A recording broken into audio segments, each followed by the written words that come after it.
You feel good?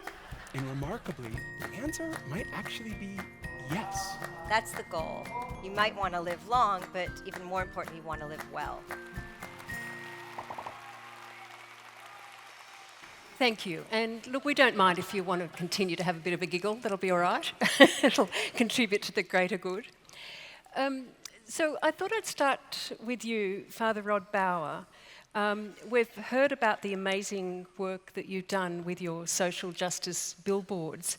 And at the heart of many of your messages is exposing lies that often spread throughout our society.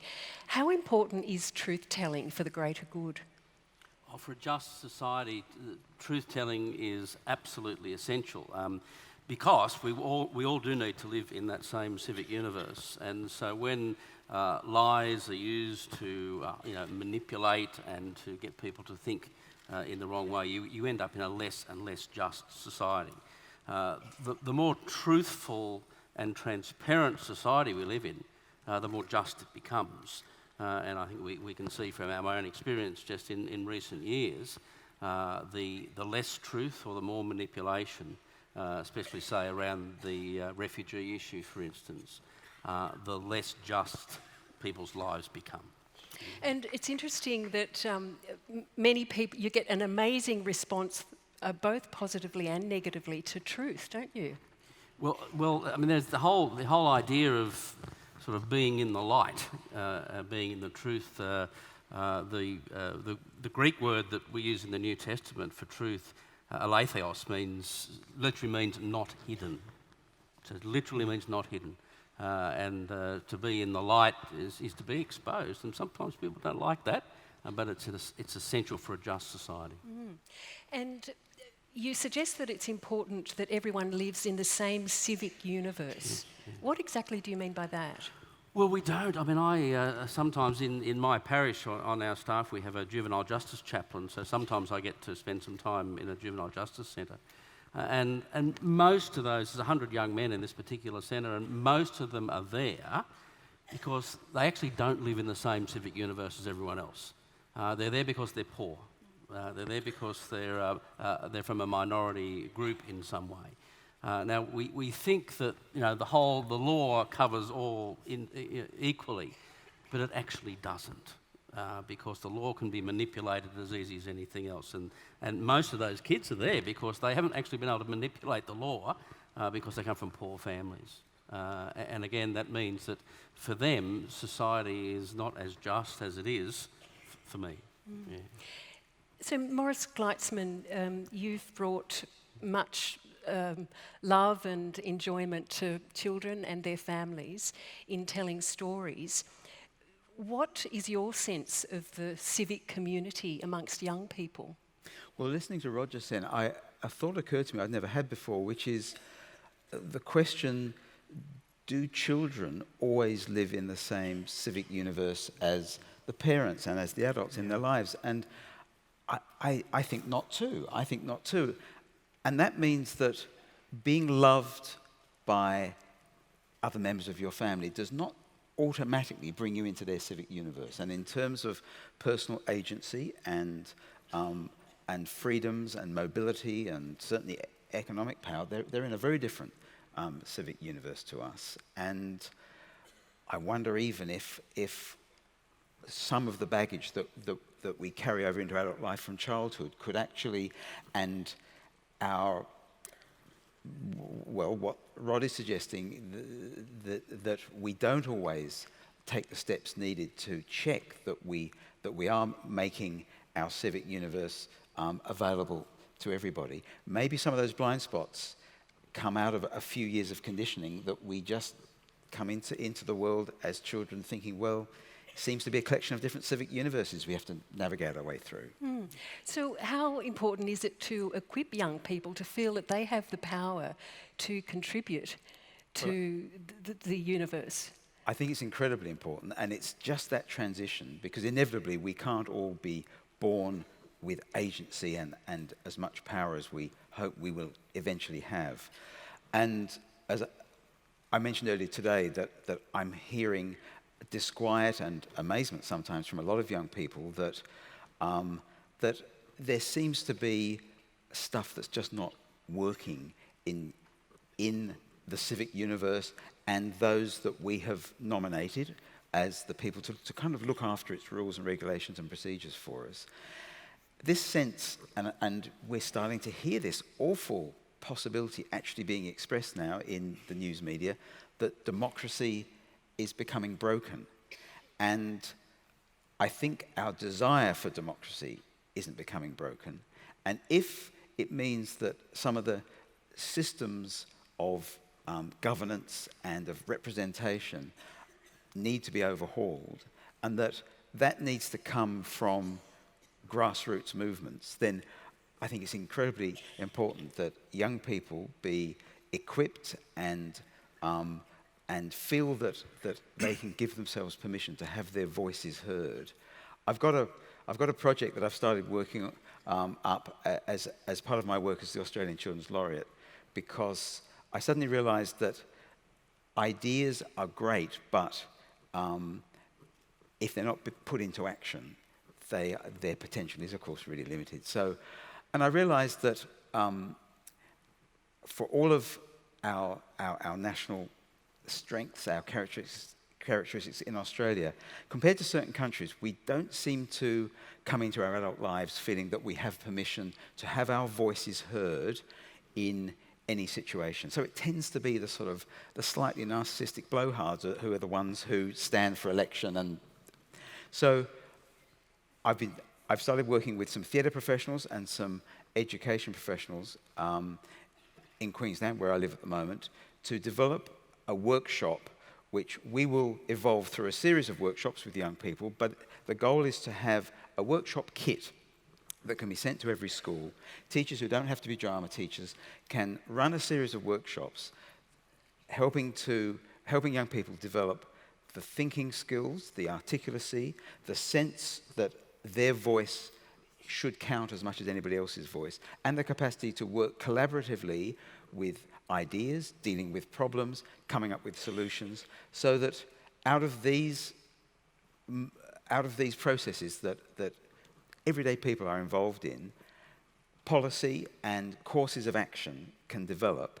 And this is quite a grandiose notion, I'm aware, but it seems to me that that's where democracy started, and maybe we need to go back and share some of those strategies and some of those ways of thinking that will allow all of us to become more active participants in our democracy. And thank you. And the power of the story is really at the essence of how you plan to do this and how you have done this with young people. What is it about the story that really captures children's motivation to contribute to the greater good? Well, if young people are being given the opportunity to read the sort of things that they're attracted to as part of their growing desire to know about and to connect with the world, they're going to be reading things that cause their mouths to fall open with amazement that such things could occur in our human society. And because they're also, the kids I write for, 8, 9, 10, 11 years of age, are at that wonderful stage of starting to think for themselves for the first time and form the basis of their own moral landscape that will be the foundation of them as moral beings for the rest of their lives. It's a time where they are spotting injustice, they are spotting areas of life that just aren't fitting with what we say life should be. And it's wonderful to see how, for example, I wrote a book some years ago about a family from Afghanistan trying to come to Australia as refugees. The story told through the eyes and feelings of a 10-year-old boy. And I know for many of the young Australians who've read this book, they were vaguely aware that there were refugees, and sometimes their parents would express strong feelings one way or another. But this was an opportunity for them to put themselves in the shoes of these couple of kids from Afghanistan, and the burning awareness of the moral dimensions of this complicated but very real part of our contemporary life in Australia.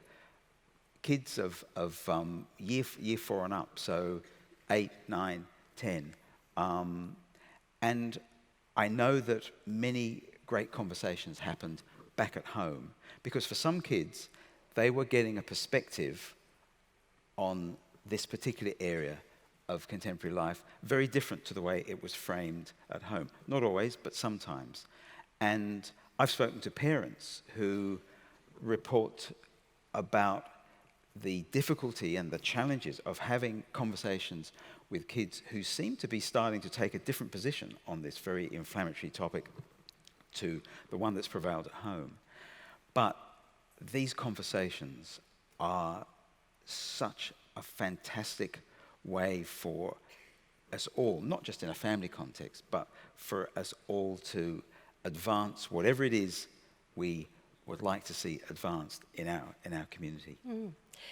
And Ross Menzies, you work therapeutically with individuals, and you see that the key for us all to be accepting is to be accepting of ourselves and others and their differences. And this probably goes back to many childhood experiences, and to be able to solve those later in life. Yeah, I think one of the things that's interesting, particularly hearing the other speakers, is that, very early on in life, in the opening, year 2, 3 of life, infants and young children are very accepting. There is a sense of universe. There is a sense of one universe, one childhood. Racism, sexism, those things are very much not present in the 1-year-old and the 2-year-old. Unfortunately, our communities are very wedded, and our subcultures and subcommunities get very wedded to their perspectives, and we inculcate people to perspectives. And by the time they reach often late adolescence or adulthood, unfortunately, they're promoting a very singular view and a very non-accepting view of outgroups. And if I had one overarching method for the greater good, it would be to hold your values lightly. Hold your values lightly. I'm not saying abandon them, but understand that other people will have different perspectives to you on a whole range of matters. And that the perspective that is the combination of your biology and biography is an individual one, and not necessarily more right than your neighbour or the person from another subculture or another country. And I think if we can achieve that, these conversations can be had in a much more gentle manner. One of the things that bothers me a lot is the way social media, I think in the last few years, is starting to very much bunker us down into individual cohorts. You get fed the things that you've liked before, and the news you read, it comes back to your point right about truth. The news you read depends on what it is you've followed. And really good men and women can truly believe what it is they see each day on their social media feeds, even though what they're feeding is, or what they're being fed is not real. So I agree with what the panellists have said, but very much want to emphasise this idea of have your views, your beliefs, attitudes and values, but hold them lightly and listen intently to the views, values and behaviours of other people. I mean, after all, you know your own. You don't need to listen to yourself speak, but listening to others' views, I think, is a really profitable thing to do. And Rod Bauer, you're really using the power of social media to get that message out and the positive message out, but you also get some negative stuff come back as well. How do you suggest you can really maintain that a positive mindset in society? It's not always easy when you do get a lot of negative feedback, which we've had this week because we've been talking about things that out in the media that people are talking about. So there's been some phone calls and some emails and some messages that haven't been particularly pleasant. I've just read Ginger Gorman's book, The Troll Hunter, and I recommend it. It's an extraordinary book, and I've been talking with Ginger a little bit about what she's now identified as radical empathy, is what she had to practice while she was talking to these trolls, these awful people sort of stuck in their basement with their computers saying some pretty horrible things to people. But she found that when she practiced radical empathy, she actually tried to find their humanity. It wasn't always successful, and it actually had a deleterious effect on her own health there for a while. But in our better moments, it's the practice of trying to radically empathise with another's humanity, to sort of try and cut through the bullshit that goes over the top, and to find that human being that's hidden under there somewhere. And I think it's when we do that in a safe and practiced way, that we actually do come through the negativity in a much more positive way. And Ross Menzies, your work with anger, in a sense, many of us heard your talk previously. It's quite a revolutionary way to talk about anger, because we feel like we've got this anger that we have to express, but... Yeah, in fact, anger, it's intriguing when you get people to list the emotions that they want to keep, not the emotions they want to get rid of. Everyone wants to get rid of anxiety, everyone wants to get rid of their sadness, but anger ranks high on the emotions we wish to keep. We wish our joy and we wish our vitriol, and we like expressing it, and we feel righteous in it. And I think the point you've just made, Rod, is a really powerful one. The guy in the basement who's saying the sentences didn't select his attitudes and beliefs in pre-birth cyberspace from a drop-down menu. He didn't go, look, I think what I'll do is attack people viciously by the age of 25, really with some outrageous sexist, racist and other beliefs. He eked out in his existence, he eked his way through to this suite of beliefs, biologically and biographically, through where he lived and the messages that were very much implanted from a whole range of sources, and he slowly formed that view. So to me, empathy is the only thing that makes sense. I need to try to understand how it is the person formed this view, and not to say that, look, if you grew up in my house, you got everything right. Because I don't know about your homes, but in my house that I grew up in Revesby in Sydney, my parents were not the doyen of all things right. I have not been implanted with every right belief and attitude. So it's starting from that position, and empathy is so important, because without it, anger grows, and anger is, as you've heard me express, in my view, the single greatest destroyer across the planet. It's driving division and hatred and war, and right down to the family home, domestic violence and so on. And I guess anger actually grows from virtually nothing in childhood to it grows throughout life. Yeah. So, Maurice, from your contact and interaction with children, do you have a sense that children actually really want to contribute to the greater good as a natural drive from early in their lives? I do, absolutely. And this is both a wonderful strength and a vulnerability, because sometimes consciously, sometimes unconsciously, a young person's desire to do good can drift and be invited into a desire just to please those more powerful people around them. And that can be exploited and manipulated. I would also say that young people experience anger just as overwhelmingly at times as we do. It's an easy mistake to make as an adult community, that because they're physically smaller than us, we assume that everything goes on inside them is commensurately smaller. Well, it's not. And when they hope for the universe, it's as huge as our hopes for the universe. And when they have a moment where they would like to crush the universe back into a black hole, it's as powerful as any of us are capable of. Mm.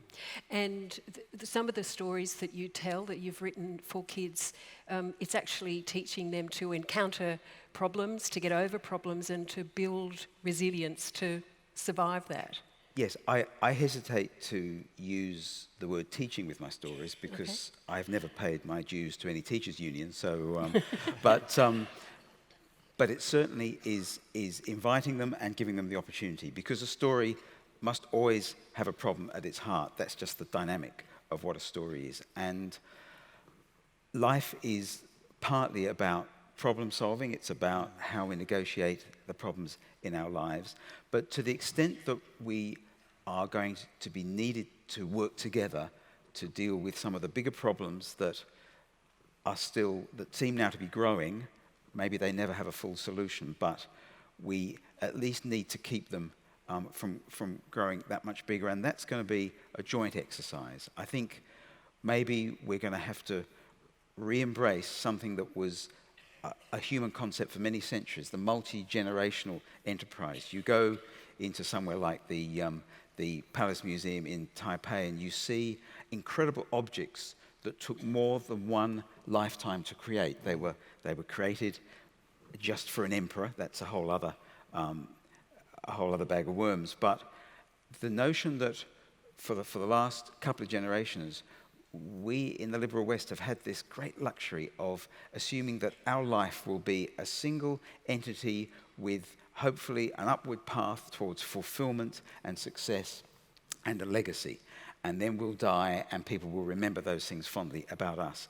But for most of human existence, it's been a case of, generation after generation all working towards the same thing. Clearly, we are now have looming over us global and existential problems that none of us are going to solve in our lifetime, and neither are our children. And this is a new, or going back to an old way of thinking that I think we can usefully explore with our young people without taking away too much of their sense of personal uniqueness and possibility. So, Father Rod Bauer, at the heart, I think, of your messages is that upholding of basic human rights. And it's a very strong message. How can we do this from a local level, at a local level? The priest, there was a priest in my parish many years ago now who went to Paris in 1946 with Doc Evatt to be part of the formulation of the Universal Declaration of Human Rights. It's a bit of a Gosford thing, really, that we do this kind of thing. And he was not at all impressed with the whole process, but he was very impressed with Eleanor Roosevelt. He thought Eleanor Roosevelt's leadership in that was extraordinary. And at the end of that whole process of the formulation of the Universal Declaration of Human Rights, Eleanor Roosevelt said that this means nothing unless it's lived out in the small places close to home. And so, all these wonderful ideas of human rights and where everyone fits into a just society actually mean nothing unless they are lived out in the small places close to home. Over the back fence, that's where they've got to be lived out. In the local shop, in the local school, that's where they have to be lived out. Otherwise, it means absolutely nothing. And so it comes down to that idea of sharing our common humanity and sharing it in a common space. That's the only way it makes sense. Yeah. Thank you. So I wonder if, just very brief, I've only got a minute or so to go, but if each of you could just, in just a few scant words, try and get the message across about what you think is going to contribute to the greater good from individuals' perspectives. So, first of all, Ross. I think I just emphasise tolerance and acceptance, seeking to influence people to your perspective and your views without arrogance, irritation, frustration or anger. Great. Morris. We live in a society whose economy makes the surfaces of our society and daily lives ever more glittering and keeps us focused on those surfaces. Stories and simple human experience tells us that the most valuable and important and interesting parts of all of us lie beneath the surface. And if we can find ways to invite others and to make ourselves available to go beneath the surfaces, the conversations that grow out of that will only ever contribute to our human good and our happiness. Thank you. And Father Rod. For me, the greatest moral and ethical dilemma we face at the moment is global heating. And I truly believe that if we are successful in meeting that challenge and addressing that as a global community, if we are successful in doing that, we will have, along that road, addressed many of our other problems as well, because we will have had to have met each other as humans, practiced radical empathy. We will have to have listened to our young people, because for them this is a no-brainer. We'll have listened to them, they'll have found agency and be empowered. So I think, I'm sort of pitching this into the future, but if we have achieved that, we will have achieved many, many other things as well. Thank you very much. Ross Menzies, Father Rod Bauer and Maurice Gleitzman.